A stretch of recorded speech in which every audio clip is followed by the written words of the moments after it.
Assalamualaikum semua, semoga kesehatan dan keberkahan senantiasa menyertai kita semua. Pada kesempatan kali ini, saya akan mempersembahkan sebuah cerita yang ditulis oleh Dioseta berjudul, Minyak Pengasihan. Sebelum kita memulai cerita tersebut, alangkah baiknya untuk memberikan dukungan dengan cara like, komen, dan subscribe. Dukungan dari kalian sangat berarti bagiku dan akan menjadi motivasi bagi saya untuk terus membawakan cerita-cerita yang menarik lainnya. Dan jangan lupa mampir di Twitter Dioseta, untuk cerita-cerita horor yang lebih seru lainnya. Cerita ini mungkin tidak begitu menakutkan atau juga menegangkan, tapi bisa jadi pembelajaran untuk kita semua, supaya lebih berhati-hati. Oke, tanpa berlama-lama lagi, kita masuk ke ceritanya. Saya Bila, seorang ibu berusia kepala 3 yang sudah mempunyai seorang anak perempuan. Bukan tentang keluarga saya yang ingin saya ceritakan, melainkan mengenai perbuatan bodoh saya yang hampir mengacaukan keluarga saya. Kisah ini dimulai ketika saya melihat sebuah postingan di Twitter yang membahas mengenai pengasihan. Awalnya saya menganggap postingan itu sebagai bacaan biasa, namun saat membaca beberapa komen balasan saya pun memperhatikan postingan itu. Beda sama pelet, ini bagus untuk membuat keluarga lebih harmonis. Pengasihan tidak dilarang agama, toh kalau dipikir-pikir parfum dan make up juga termasuk pengasihan. Kurang lebih itulah isi komen-komen tersebut. Saat itu aku memang sedang dalam titik jenuhku di mana suami saya benar-benar cuek. Jarang sekali ia mempedulikan saya. Postingan itu berakhir dengan sebuah penawaran akan benda yang membuatku tertarik. Minyak pengasihan. Aku sempat ragu, namun rasa penasaranku membuatku ingin berikhtiar dengan cara itu. Selain penasaran akan khasiat minyak pengasihan, setidaknya yang ada di pikiranku hanyalah apakah benda ini manjur atau tidak manjur. Kalau tidak aku hanya akan rugi uang sejumlah beberapa ratus ribu saja. Singkatnya, dalam waktu seminggu minyak pengasihan itu sampai kepadaku. Sebuah botol kecil yang berisi beberapa helai akar-akaran dan bubuk yang mengendap di bawahnya. Di dalam bungkusan itu juga terdapat lipatan kertas yang bertuliskan sebuah kalimat yang bahasanya kurang ku mengerti. Pertama, kenakan minyak ini di dahi, setelahnya kenakan di leher, punggung tangan, dan dada sembari membaca tulisan yang ada di salah satu kertas yang dilipat. Cara mengemas dan perpaduan isi dari paket itu membuatku merasa bahwa ini akan berhasil. Aku pun menggunakan minyak itu saat suamiku sudah selesai menyelesaikan kegiatan malamnya dan bersiap untuk tidur. Seperti yang tertulis di kertas petunjuk, di kamar mandi aku mengusapkan minyak itu di beberapa bagian tubuhku sembari mengucapkan kata-kata yang tertulis di kertas. Minyak ini memiliki bau ciri khas, tapi ternyata saat sudah dioleskan di tubuh, baunya tidak lagi tercium. Aku pun menghampiri suamiku seolah tidak melakukan apa-apa. Awalnya ia hanya melirikku sekilas, namun semakin lama tiba-tiba tangan suamiku mulai merabat tubuhku. Ia akhirnya mengajakku untuk berhubungan setelah sekian lama. Berhasil, minyak pengasihan ini benar-benar bermanfaat, itulah pikirku. Besok pagi aku bangun seperti biasa dan memulai aktivitas pagiku dengan memasak untuk bekal sekolah anakku. Tidak seperti biasa, suamiku ikut terbangun dan memelukku dari belakang. Aku pun membalas dengan memencet hidungnya. Hebat, semalam kayak bukan kamu aja, puji suamiku. Aku pun menerima pujiannya dengan senang hati. Semakin hari berlalu, aku pun beberapa kali menggunakan minyak itu ketika suamiku mulai terlalu sibuk dan lupa denganku. Ternyata yang terjadi lebih dari yang kuharapkan. Saat setelah menggunakan minyak ini, hampir semua yang kuminta pada suamiku pasti dia usahakan. Sampai aku sadar akan sesuatu. Indri, anakku. Ia masih berumur 8 tahun dan bersekolah di kelas 2 SD. Entah mengapa ia begitu menjaga jarak dariku, sesekali kami memang mengobrol saat sedang bersama. Tapi saat hanya ada kami berdua, Indri lebih milih mengunci dirinya di kamar. Memang setiap aku panggil dia selalu menyahut. Tapi bila tidak, dia benar-benar tidak ingin menghampiriku. Suatu ketika, ada hal yang sama sekali tidak ku mengerti. Di tengah tidurku aku bermimpi sedang mendatangi kamar Indri. Tapi ada satu hal yang aneh di sana. Indri menatapku dengan wajah ketakutan. Indri pucat sepucatnya dan memintaku untuk pergi. Saat pagi harinya, semua berjalan seperti biasa. Namun saat sarapan, beberapa kali Indri melirikku. Ia seperti memastikan sesuatu. "Kenapa, Indri?" tanyaku. "Enggak." Indri pun kembali menyelesaikan makanannya dan berangkat. Aku pun membersihkan kamar Indri selama Indri sekolah.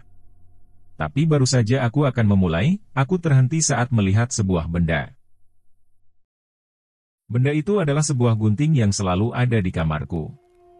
Saat itu juga aku samar-samar mengingat bahwa di mimpi tadi aku juga sedang membawa gunting ini. Apakah mungkin semalam itu bukan mimpi? Apakah aku mengigau dan berjalan ke kamar Indri? Tapi mengapa ia ketakutan?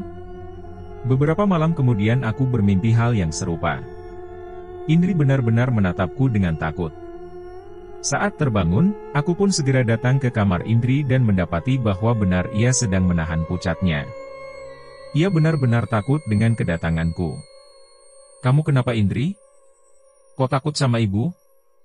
tanyaku. "Serem, ibu kayak mau bunuh Indri," balas Indri. Aku tidak mengerti apa yang Indri bicarakan, sampai ada kejadian lagi yang membuatku terpukul. Pada suatu malam aku menghabiskan waktuku dengan menonton drama sampai malam. Setelahnya, aku pun kembali ke kamar suamiku. Tapi betapa terkejutnya aku saat itu, dari celah pintu, aku melihat suamiku sedang berhubungan badan denganku. Iya, aku. Itu adalah sosok yang benar-benar menyerupai aku.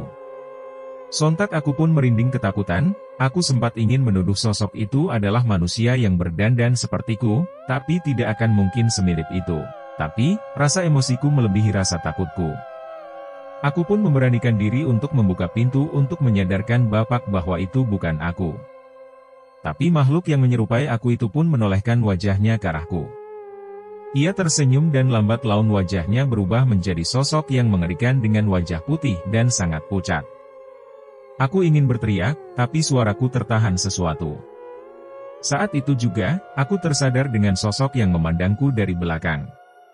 Aku menoleh lagi dan mendapati sosok perempuan berbaju putih panjang yang lusuh dengan wajah yang pucat berada di belakangku.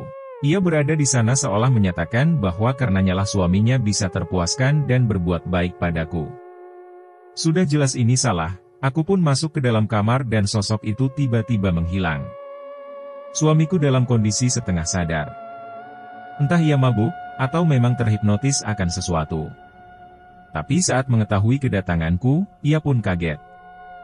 Aku mencoba menenangkannya, dan membawakannya segelas air. Saat sudah tenang aku pun menceritakan tentang apa yang terjadi.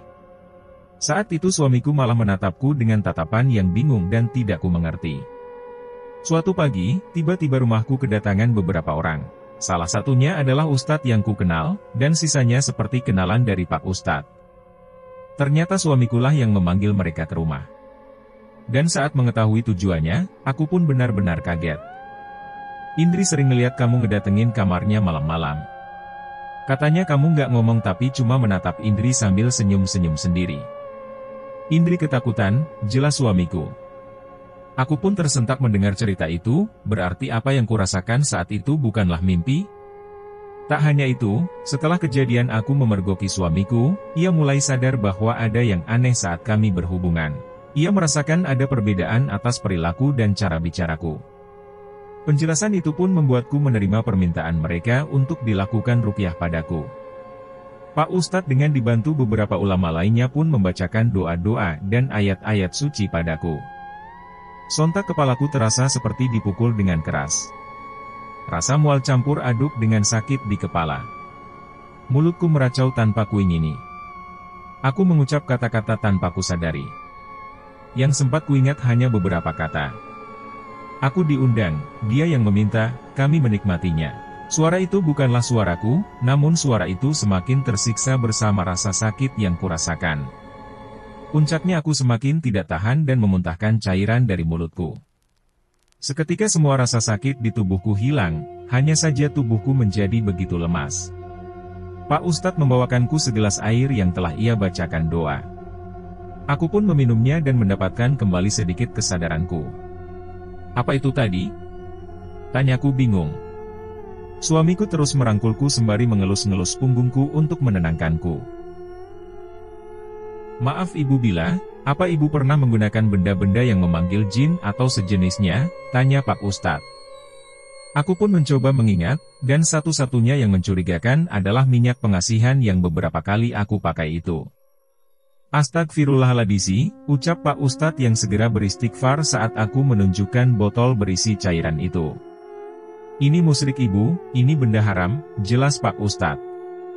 Perasaan dalam tubuhku ingin melawan. Aku ingin mengatakan benda ini tak lebih dari minyak seperti parfum yang gunanya menarik perhatian pasangannya. Tapi satu sisi akal sehatku pun menahannya. Memangnya ini apa, Ma? Tanya suamiku. Minyak pengasihan Pak, katanya bisa membuka aura dan membuat orang-orang nyaman. Jawabku berusaha menutupi tujuan utamaku menggunakan minyak itu, tapi sepertinya suamiku menyadarinya. Ini salah ibu bila. Ibu tahu ini apa? Di dalam minyak ini ada abu orang yang sudah meninggal, ada akar yang dicabut dari kuburan dan benda-benda mengerikan lainnya. Perempuan yang berdiam di tubuh ibu adalah jin yang sebelumnya mengikuti orang yang abunya ada di minyak ini, jelas Pak Ustadz. Mendengar ucapan itu jantungku serasa mau berhenti. Aku tidak menyangka bahwa benda yang kugunakan ternyata semengerikan itu. Aku pun meminta maaf pada suamiku dan Pak Ustadz atas perbuatan bodohku itu. Sebelum pergi, Pak Ustadz memberikanku beberapa bacaan yang harus kubacakan setelah sholat. Tujuannya agar sosok itu tidak kembali lagi berdiam di tubuhku. Tak hanya itu, sepertinya Pak Ustadz menyadari mengapa aku menggunakan minyak itu. Ia pun turut memberikan kata-kata untuk suamiku yang tidak ku ketahui dengan jelas. Tapi, setelah kejadian itu walaupun sedikit, suamiku mulai sedikit peduli padaku. Begitu juga Indri, sebagai permintaan maafku sesekali aku tidur di kamarnya untuk menemaninya sembari membacakan beberapa cerita favoritnya. Setelah aku merasa semua kembali normal, aku pun mencoba mencari akun Twitter yang menjual minyak pengasihan itu padaku untuk menunjukkan pada semua pengikutnya, tentang benda apa itu sebenarnya. Tapi aku tidak bisa menemukannya, entah akun itu mengganti semua username dan data-datanya, atau malah ia sudah menutup akunnya. Entahlah, semoga cukup aku saja yang menjadi korban. Semoga saja tidak ada yang ikut terjebak karena iming-iming seperti pengasihan yang bisa didapat dalam waktu singkat, bersambung. Akhirnya kita sampai di ujung cerita, minyak pengasihan. Dan kalau tidak ada halangan, besok Mimin akan lanjut untuk upload cerita baru.